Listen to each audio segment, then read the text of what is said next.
الصلاة والدعاء ثم إلى أرواح والدينا ووالديكم خاصة وأمواتنا وأمواتكم وأموات المسلمين أجمعين عامة أن الله يتغشاهم بالرحمة والمغفرة وأن الله يحيينا على لا إله إلا الله ويميتون عليها يحققنا بحقائقها وعلانية أن الله يغفر ذنوبنا ويستر عيوبنا ويكشف كروبنا ويشفي مرضانا ويرحم موتانا ويقضي جميع حاجاتنا الدنيوية والأخروية حسية معنوية ظاهرة وباطنة بجاه نبينا مولانا محمد خير البرية حاجة الدنيا بالميسرة وحاجة الآخرة بالمغفرة ونستحضر روح سيد الوالد الحبيب أبويا محمد علوي المالكي والأستاذ عبد الله عبد الحبيب علوي بن سالم العيدروس وسيدنا الوالد الحبيب أحمد بن سالم العيدروس والحبيب حسين بن صالح المهضر والد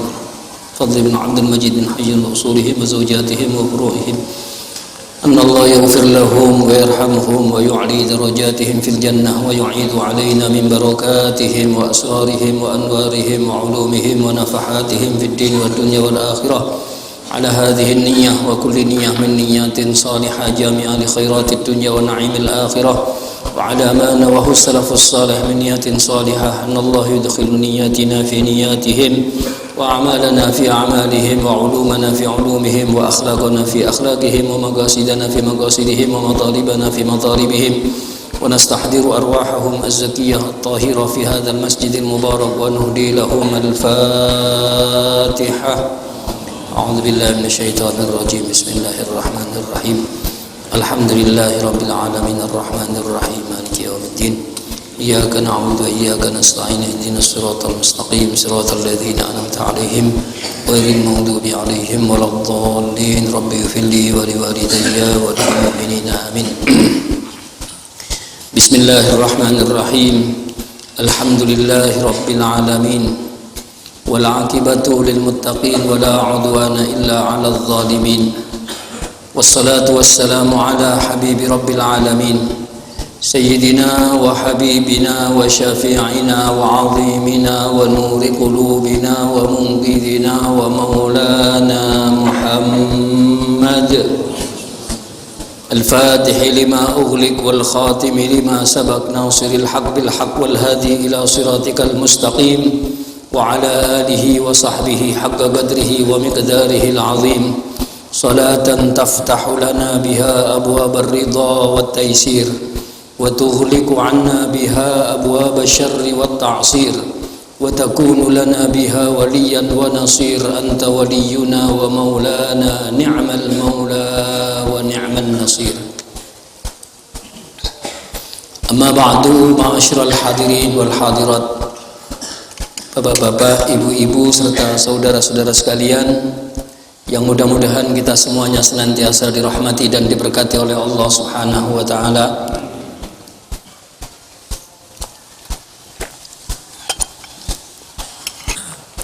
Alhamdulillah, malam hari ini kita berada di hari yang kedua dan malam yang ketiga dari bulan Dzulhijjah. Seperti biasa, sebelum kita lanjutkan ngaji kita, di mana materi yang kita sampaikan dan yang perlu kita pelajari bersama, kita ngaji bersama adalah keutamaan 10 hari pertama bulan Dzulhijjah. Namun mari kita lakukan nazar i'tikaf di masjid ini agar pahala ngaji kita semakin disempurnakan oleh Allah Subhanahu wa taala. Bismillahirrahmanirrahim. Nadartul i'tikaf fi hadzal masjid ma dumtu fihi lillahi ta'ala.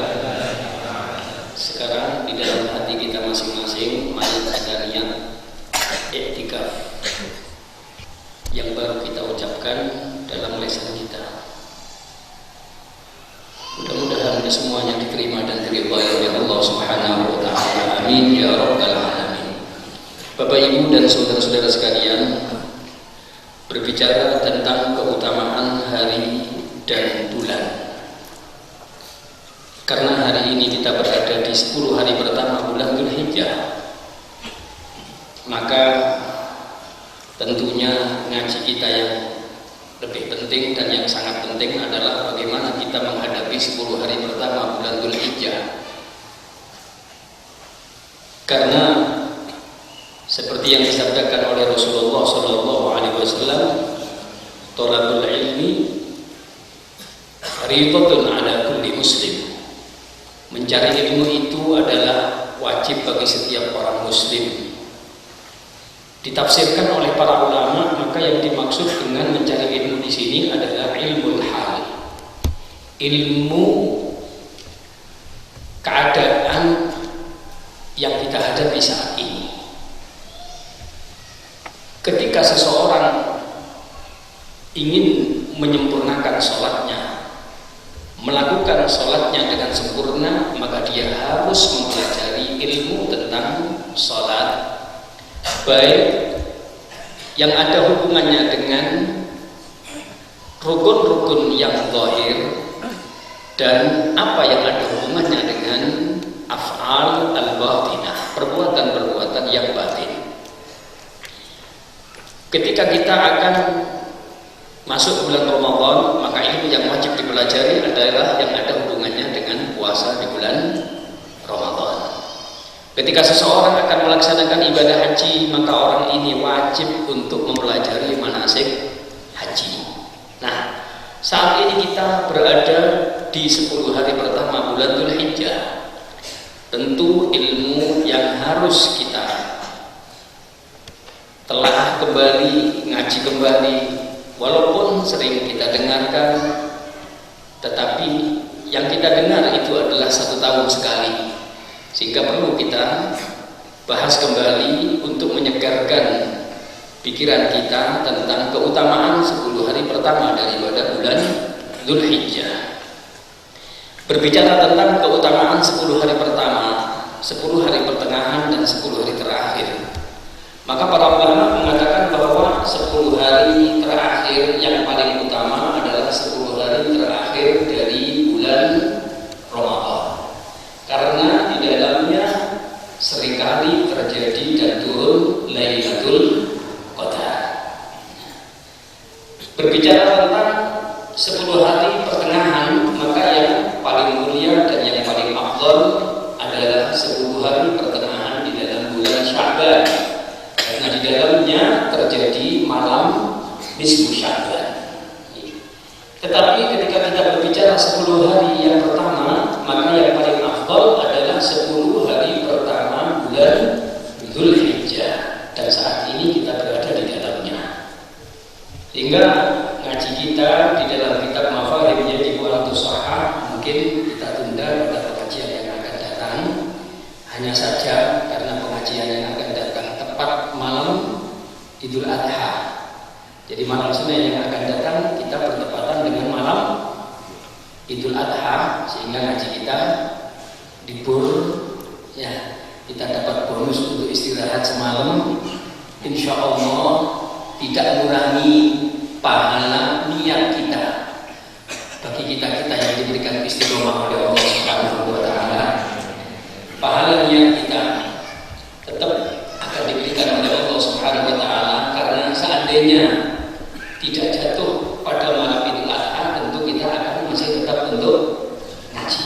Ya, dan inilah insya Allah yang tidak mengurangi pahala kita. Mudah-mudahan diterima oleh Allah Subhanahu wa taala. Bapak Ibu dan saudara-saudara sekalian, hari ini kita berada di hari yang kedua dari bulan Dzulhijjah. Kebetulan tanggal 1 bulan Dzulhijjah terjadi kemarin, yaitu pada hari Sabtu. Demikian juga dengan yang ada di Saudi. Kebetulan ada beberapa santri yang sedang ngaji di sana. Hari ini, kemarin saya SMS, kapan tanggal 1 di Mekah.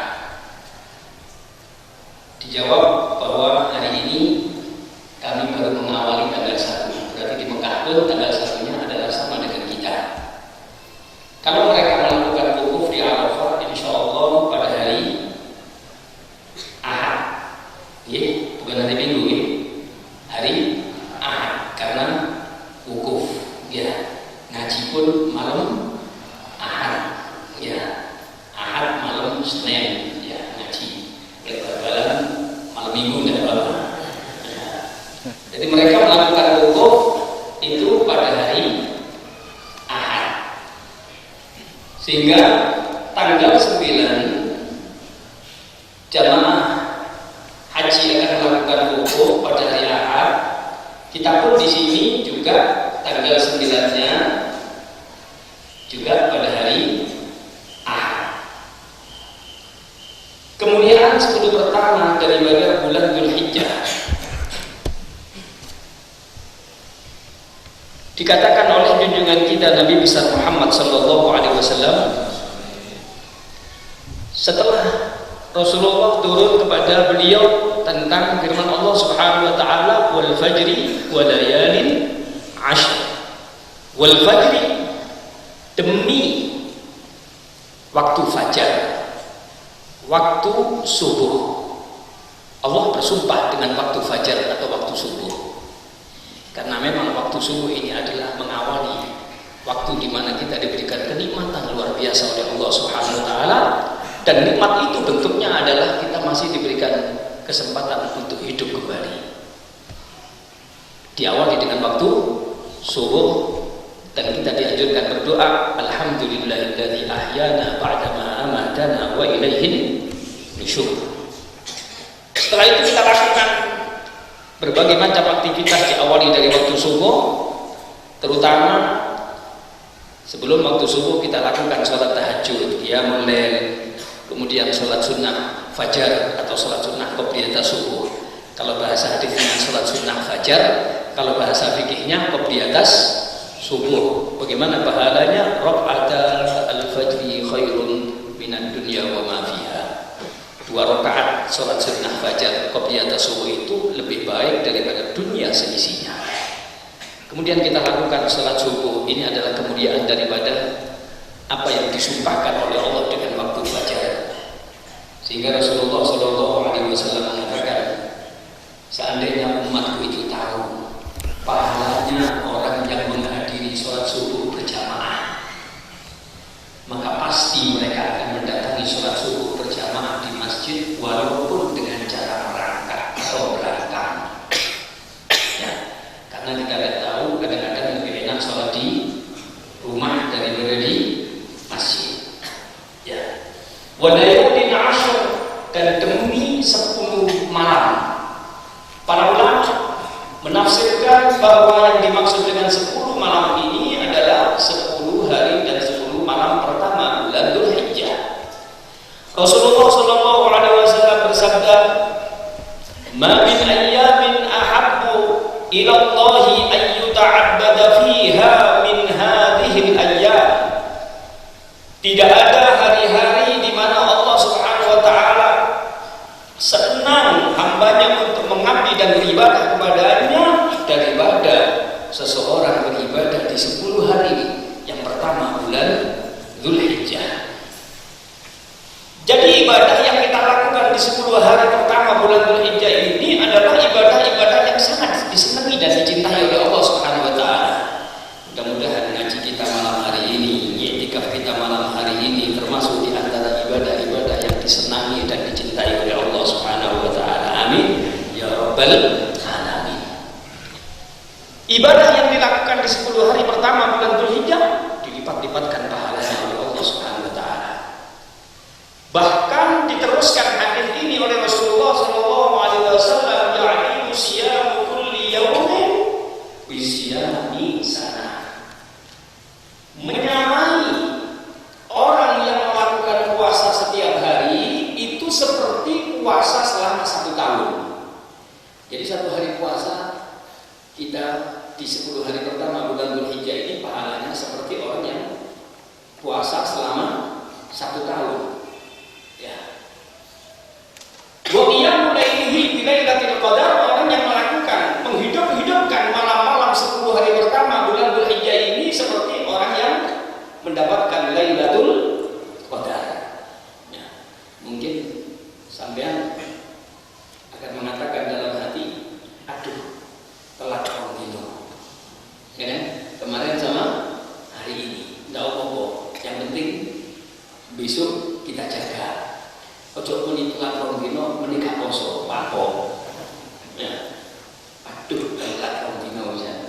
besok nggak poso, ya Pak, kok lain ada gunanya. Iya.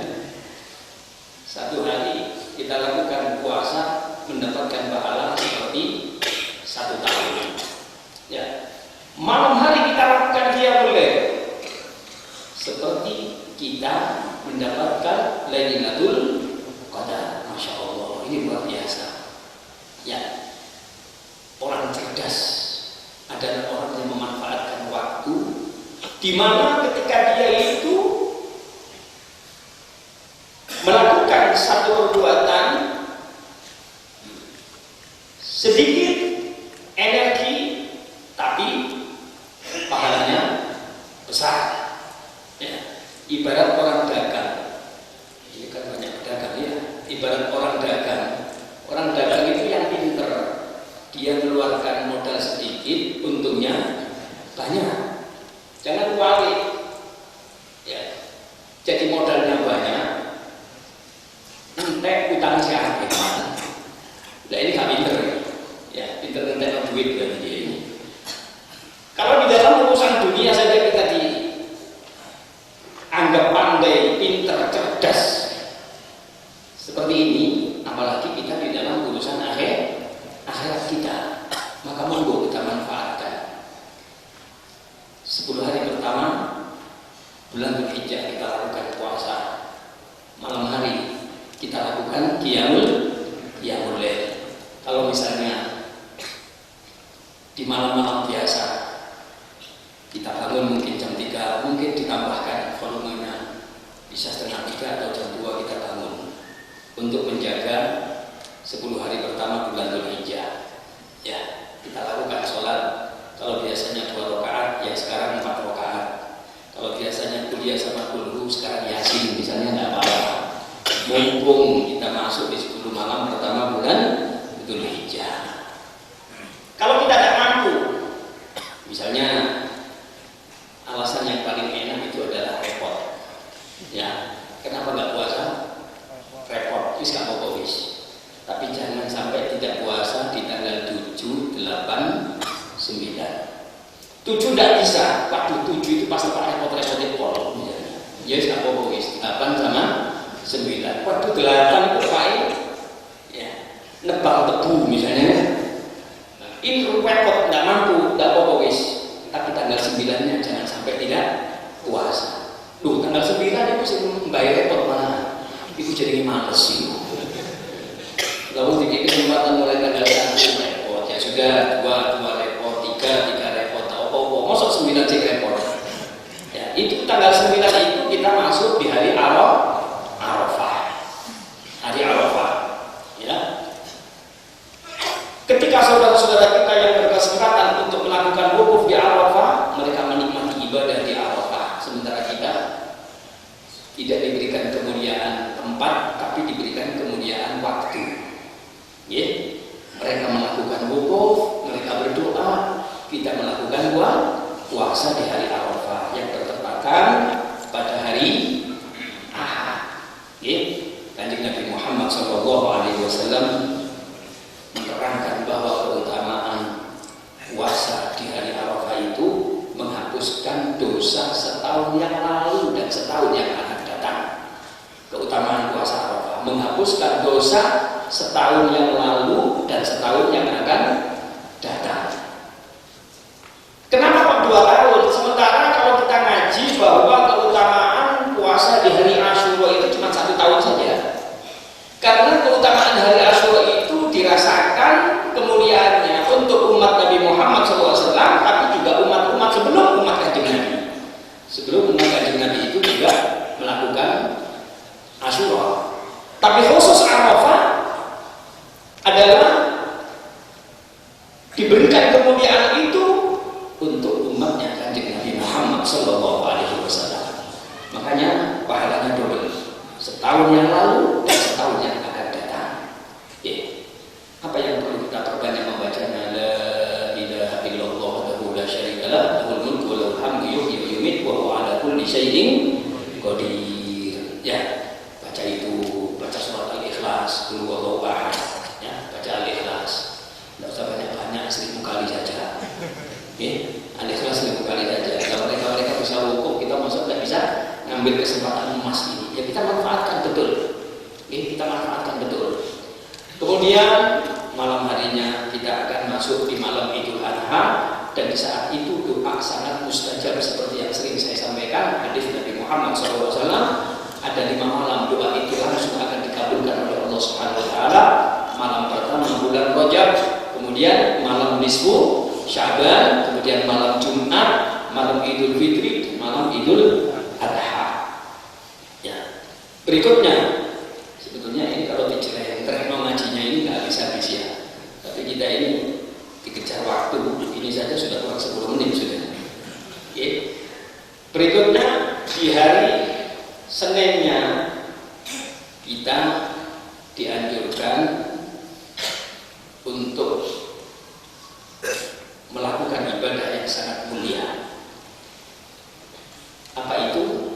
Rasulullah SAW bersabda, "Ma'amila ibnu Adam fi hadzal yawm amalan afdal min iraqati dam." Tidak ada seorang hamba melakukan amal ibadah di hari ini dari amal-amal perbuatan seperti atau lebih afdal daripada orang itu yang mengalirkan darah. Artinya berkorban. Fa innaha ta'ti yaumal qiyamati bi atlafiha wa aqraniha. Sesungguhnya binatang yang kita korbankan itu besok akan datang hari kiamat bi atlafiha wa aqraniha, lengkap dengan kuku-kukunya dan dengan tanduknya. Jadi kuku tanduk yang tidak dimakan itu saja, yang tidak bisa dimakan, itu tetap pahalanya akan diterima di sisi Allah Subhanahu Wa Taala. Apalagi daging dan yang lain-lainnya yang bisa dimakan. Sehingga hari itu tidak ada amal ibadah yang dilakukan oleh manusia seperti orang yang menyembelih kurban. Ya, yang lebih afdal daripada orang yang menyembelih kurban. Berapa pahala yang disiapkan oleh Allah Subhanahu Wa Taala? Dikatakan bahwa berapa banyak bulu binatang yang kita korbankan, sebanyak itu pahala yang akan kita terima di sisi Allah Subhanahu Wa Taala. Ya, coba kalau kita diam-diam mau mikir, hitung jenggot itu wedhus itu gak iso. Ya, bisa kan? Jenggot itu wedhus gak iso kan? Baru jenggot tidak bisa. Di ibu itu tambah gak iso. Lalu urusan anggota badan. Ya, jangan kita ya tidak pernah makan kambing, belantik lagi iso. Itu baru kambing. Sehingga kalau kita lihat pahala yang luar biasa yang diberikan oleh Allah, yang dipersiapkan oleh Allah Subhanahu Wa Taala untuk mereka orang yang diberikan kesempatan dan diberikan kebahagiaan rezeki oleh Allah Subhanahu Wa Taala, ternyata uang tidak ada nilainya, tidak ada apa-apa. Berapa harga kambing? Anggap sing paling murah 2,5 juta. Ya, sing paling murah. Sing normal 2,5 juta. Sing enak-enakan aja ya. Jangan yang bagus, terlalu bagus. Sing enak-enakan kok 2,5 juta. Tapi dengan pahala yang disiapkan oleh Allah Subhanahu Wa Taala dari hitungan bulu yang ada yang menempel di kambing tersebut, uang 2,5 juta tidak ada apa-apanya. Ini bagi yang biasa-biasa. Kalau yang luar biasa, yang super biasa, ya rugi kalau kita keluarkan kambing. Bongsonya yang punya uang miliaran itu rugi kalau keluarkan kambing. Sing pantas itu ya keluarkan sapi, ya lembu. Dan itu tidak rugi. Nanti pahalanya akan dia terima di sisi Allah Subhanahu Wa Taala, ditambah pasti Allah akan gantikan rezeki. Untuk menyegarkan ingatan kita, berapa tahun yang lalu ada seorang nenek-nenek yang sudah tua, kerjaannya itu mengumpulkan sampah, ya sampah yang bisa dijual, dikumpulkan dijual. Subhanallah, ketika mendengar pengajian keutamaan daripada berkorban, ternyata si nenek ini langsung berangkat ke pasar Bandung, dan uang yang dikumpulkan dari hasil mengumpulkan sampah itu dia berikan seekor kambing, dan kemudian dibawa ke hadapan seorang takmir dan diserahkan, ini korban saya katanya. Nenek kerjaannya apa? Mengumpulkan sampah. Ya, alhamdulillah kita tidak perlu mengumpulkan sampah. Ya. Sering saya ceritakan seorang tukang becak yang rumahnya di Panjen. Setiap hari raya, sebelum hari raya berapa hari, mesti dia itu bawa kambing 2 ekor, 2 ekor, 2 ekor.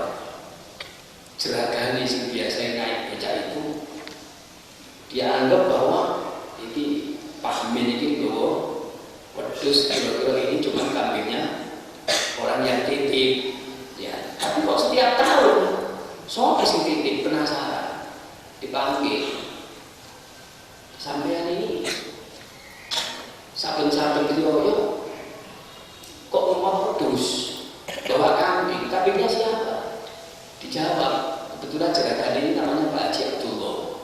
Pak Haji Abdullah ini ya Jawa-Jawa ini Pak Haji Dolan begitu kan ya. Ya Jawa-Jawa ini gitu.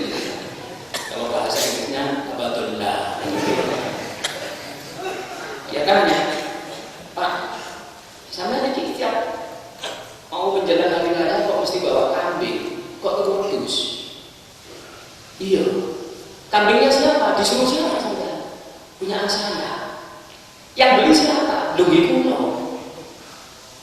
Produsen dulu. Iya. Tiap tahun.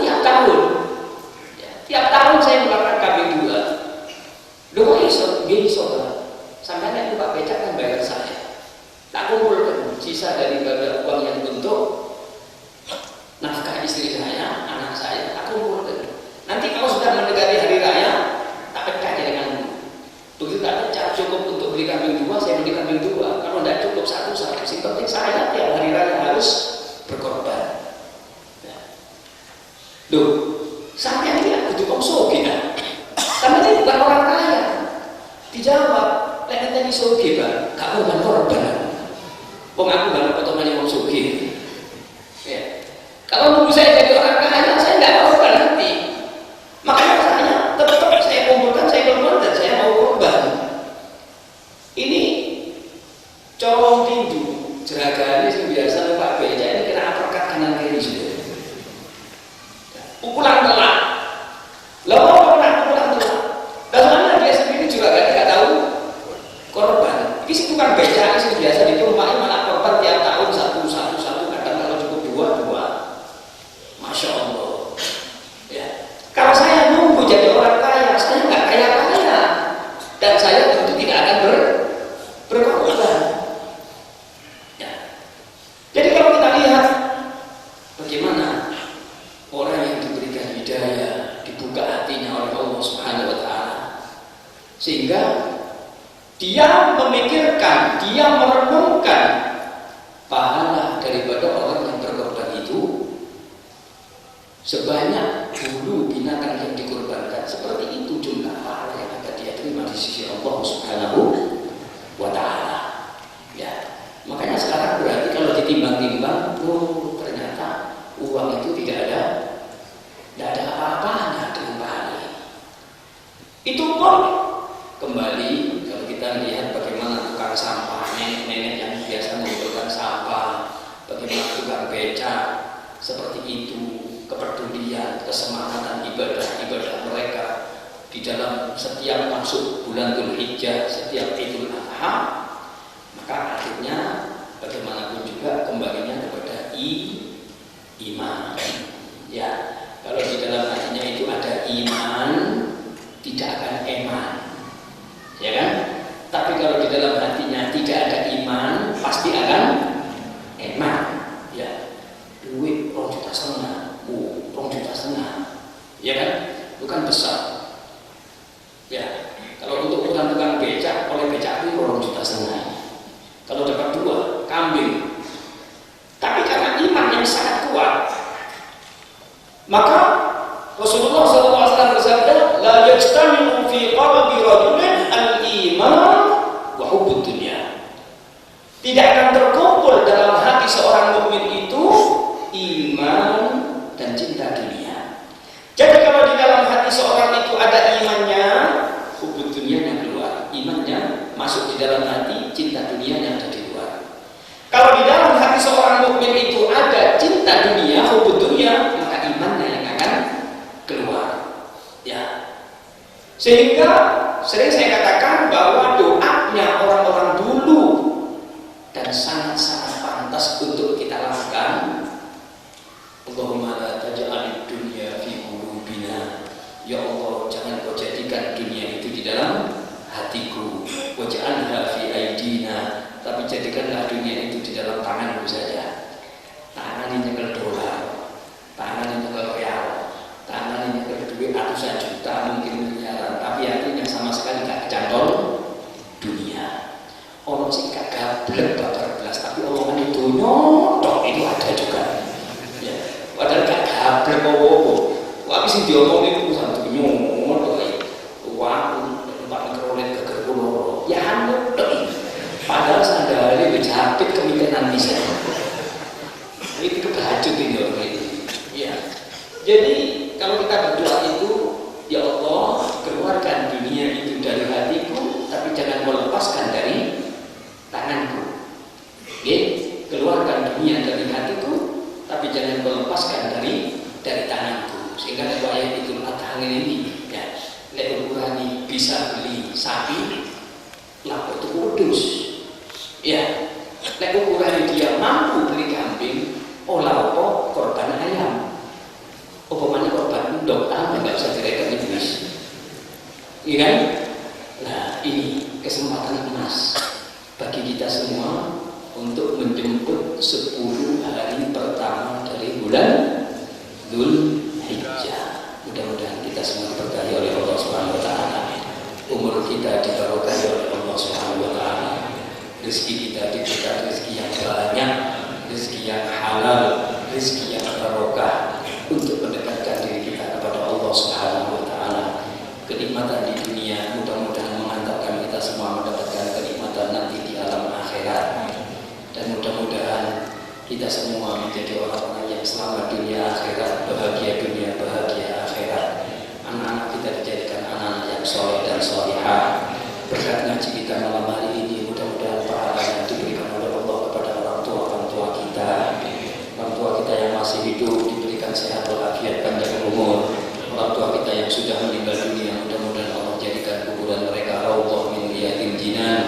Dan mudah-mudahan Allah senantiasa memberikan hujan rahmat, hujan kasih sayang, hujan pengampunan kepada orang tua kita. Dan mudah-mudahan kita semua tetap diberikan sehat walafiat, istiqomah akan menghiasi kesehatan kita.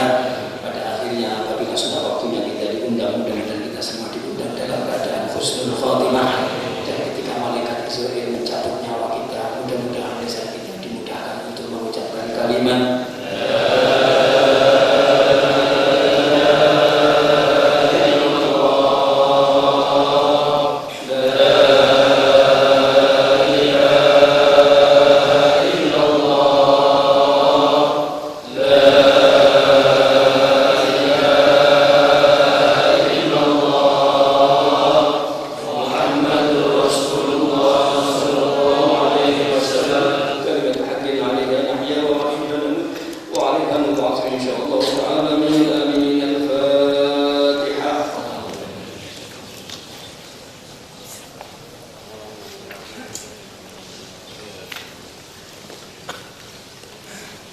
ya